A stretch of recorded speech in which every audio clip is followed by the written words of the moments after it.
Gue nakal. Ya gue nakal, tapi gue gak pernah ngehina Habib. Gue dari dulu orang yang nyari pansos ke orang-orang lain, gue diem. Tapi giliran yang ngehina Habib, gue gak bisa terima. Karena apa? Apa jadinya dunia ini tanpa Habib, boy? Lu mikir gak sih? Ya Habib ini selama ini demo-demo didengar enggak? Gak pernah didengar kan? Sampai sekarang buktinya apa? UU Cipta Kerja. Demo di mana-mana. Lu tahu Habib itu disogok duit miliaran untuk berhenti berdakwah. Lu tahu gak? Dia membela rakyat, dia membela agama Islam. Tapi dia dimusuhi oleh negara, oleh pemerintah. Bilangnya dicekal oleh pemerintah Arab, tapi nyatanya ada bukti kan? Pemerintah Arab bilang, tanyakan pemerintah Anda di Indonesia, kenapa Habib Rizik gak boleh pulang? Kenapa ada yang gak ngebolehin pulang Habib Rizik? Gak sekolah tapi otak dipakai, tatoan tapi hati nurani itu dipakai.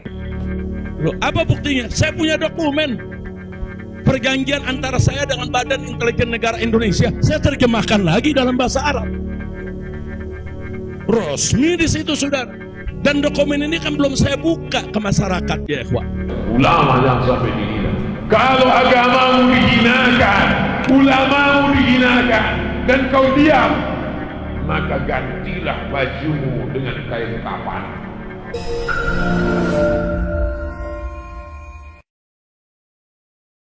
Jangan lupa subscribe, like, and share. Tentunya saya tidak diam. Saya terus melakukan lobby dengan pemerintah Saudi, dengan otoritas Saudi. Ini asbabun amniyah yang bagaimana maksudnya.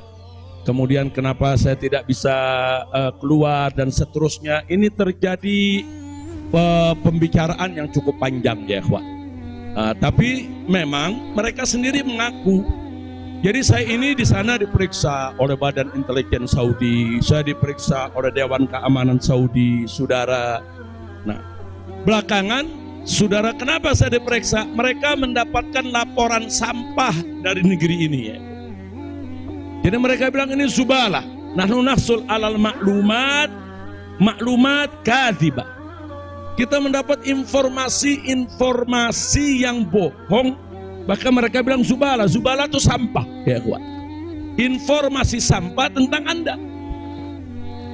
Jadi katanya saya ini buronan, melarikan diri, ada persoalan hukum yang saya hadapi. Saya ini katanya red notice.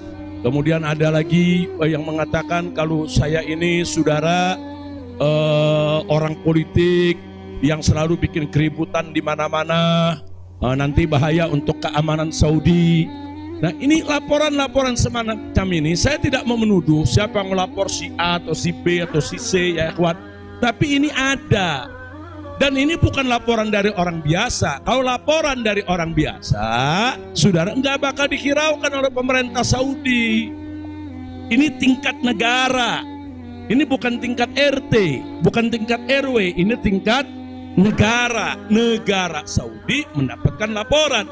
Berarti yang memberikan laporan ini, saudara, ini tingkat tinggi juga. Nah, tapi ala kulli hal semua kita buktikan. Mereka bilang, apa betul Anda ini punya kasus hukum? Ada 2 kasus hukum, satu di Jakarta, satu di Bandung.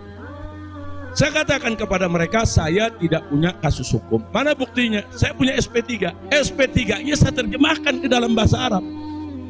Kayaknya dalam sejarah nggak pernah ada SP3 diterjemahkan ke dalam bahasa Arab. Sebab kalau saya serahkan SP3, ya tentu kan polisi di sana nggak paham, intelijen di sana nggak paham apa isinya, apa maksudnya.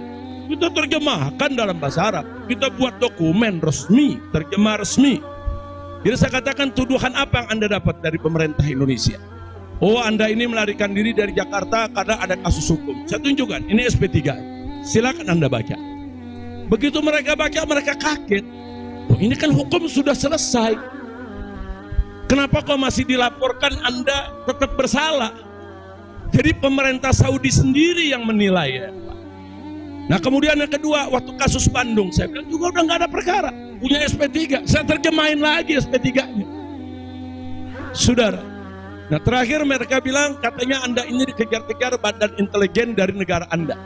Saya bilang enggak, saya nggak punya persoalan dengan Badan Intelijen. Oh, Tapi ini ada laporan. Anda bisa buktikan kalau Anda tidak punya permasalahan dengan Badan Intelijen Indonesia. Punya. Loh, apa buktinya? Saya punya dokumen perjanjian antara saya dengan Badan Intelijen Negara Indonesia. Saya terjemahkan lagi dalam bahasa Arab. Resmi di situ, saudara. Dan dokumen ini kan belum saya buka ke masyarakat, ya ikhwan. Saya pikir nggak ada perlunya saya buka, ya ikhwan, kecuali kalau darurat saya tunjukkan. Mereka kaget loh. Anda punya perjanjian begini bagus dengan negara, Anda tidak punya masalah. Kok dilaporkan macam-macam? Nah, ini yang jadi persoalan, ya ikhwan. Ala kulli hal, singkat cerita, kalau saya cerita terlalu panjang, saudara.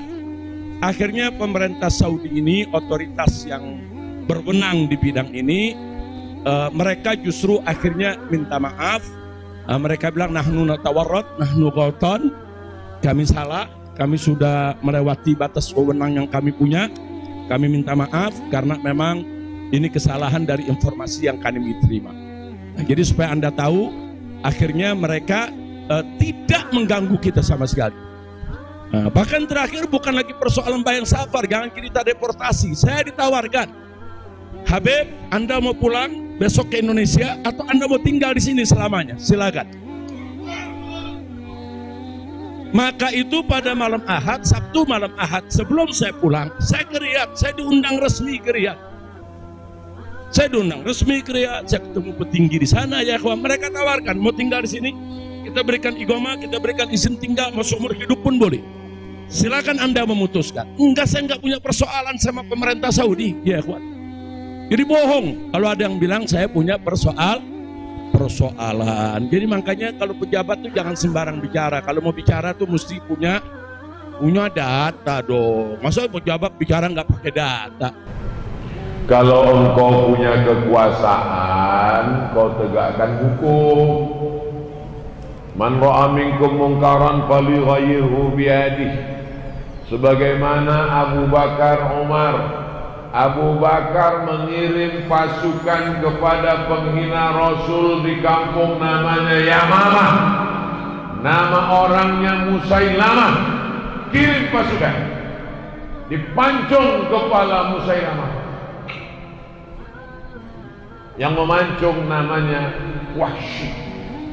Wahsyilah dulu yang membunuh Hamzah bin Abdul Muttalib. Tanganku ini dulu yang memancung kepala Hamzah. Hari ini aku memancung kepala Musailamah. Kalau dulu sebelum Islam ini memotong kepala sahabat Nabi, paman Nabi. Sekarang setelah Islam ini memancung kepala musuh Allah Subhanahu wa ta'ala. Kalau sanggup punya kekuasaan. Yang tak punya kekuasaan, babilisan dengan lidah.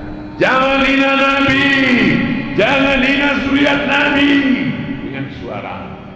Tak juga sanggup takut dengan mulut, dengan hati.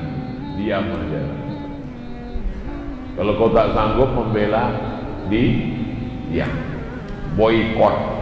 Jangan lagi pakai mobil Prancis, jangan lagi pakai deterjen Prancis, jangan lagi pakai susu, teh, kopi Prancis. Pakai aja kopi tai musang.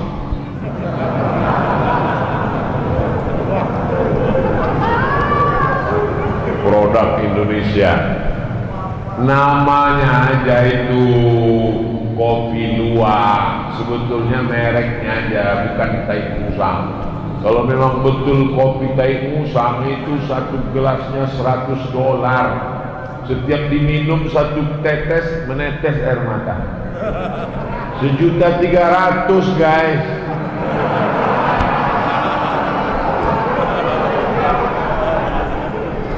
Jadi apa, ketika Denmark dulu membuat karikatur Nabi, Denmark dulu yang pertama, waktu itu Syekh Muhammad Said Ramadan Al-Buti masih hidup.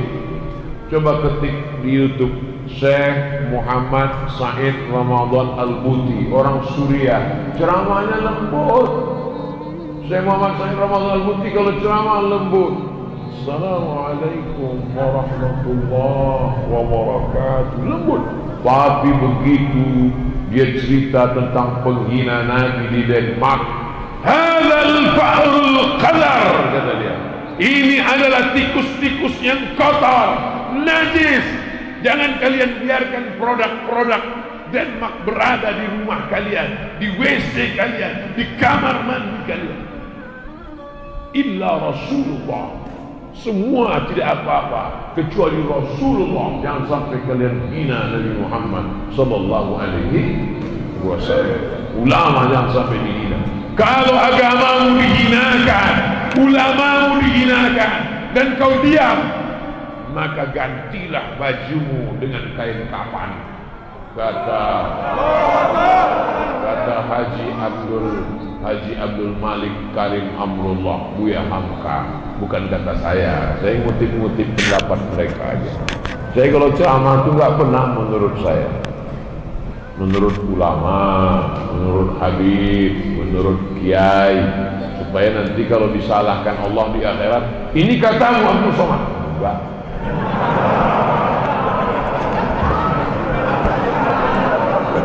Saya nggak berani menurut saya. Mana pernah saya ceramah menurut saya. Yang selamat di akhirat itu nanti saya. Karena saya nggak pernah pakai menurut saya. Sampaikan Al-Quran, sampaikan hadis, sampaikan fatwa ulama, sampaikan pesan para habaib, sampaikan pesan para kiai, cerdaskan umat. Habis waktu baca doa selesai.